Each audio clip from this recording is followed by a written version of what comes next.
Hey guys, in today's video we're going to talk about when to visit Panama. We'll also talk a little bit about driving in the country, as well as for those of you from the States or other countries like us who want to bring and use your own personal cell phone here in Panama. I'm Jesse, and you're watching Outside is Calling. Intro video.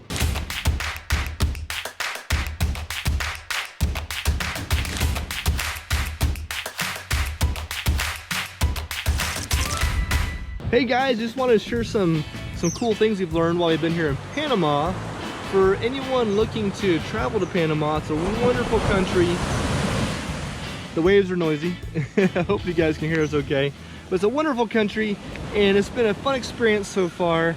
And there's a lot to it, a lot to timing. Panama, like many countries and other areas, there's dry and wet periods. It's currently May 2019. And we're at the beginning of the wet season. So essentially around, I think it's December through April roughly, is the dry season.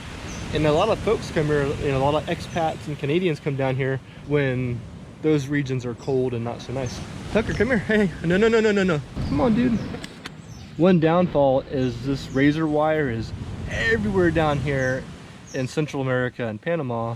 This razor wire, also known as concertina wire, it's like a military style, border reinforcement, and it's just got these super sharp spikes on it. And so like, we're always worried Tucker's gonna get into that crap, and he hasn't yet, but we have to watch him pretty close.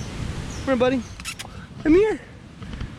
So we wanted to share one thing to think about for those of you considering coming down to visit Panama, and that's your timing. So if, like us, you're coming here to surf, there's really no waves until around April, typically May. This is the beginning of the surf season. And so, but if you're looking just for nice, comfortable weather, lack of rain, and nice, calm, quiet beaches, the months, December to April are actually a good time to be here.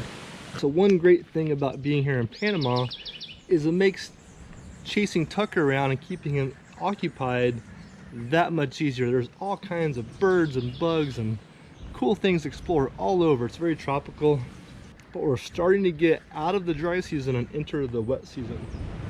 We've got some iguanas over here. I'll try and find one for you guys. The iguanas climb up here. This right here behind me, this is a tamarind tree. But anyways, I wanted to share one thing for those of you that might consider coming to Panama.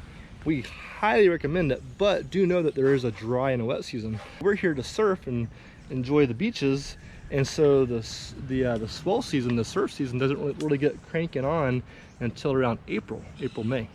And so you might be able to hear some of the surf behind me. There's this big swell coming right now. We're pretty excited to get out there and catch some waves. But it's just one thing to keep in mind what you want out of Panama. Do you want to relax on a quiet beach that's nice and warm and there's no rain? You can just be on the beach all day. Or do you want to come when there's, more activities involved, but maybe some rain too?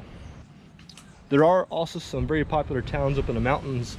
Boquete is a big one for expats, which are, I guess, comfortable year round. They're up a high enough elevation where the weather is nice and cool all the time, but not too cold.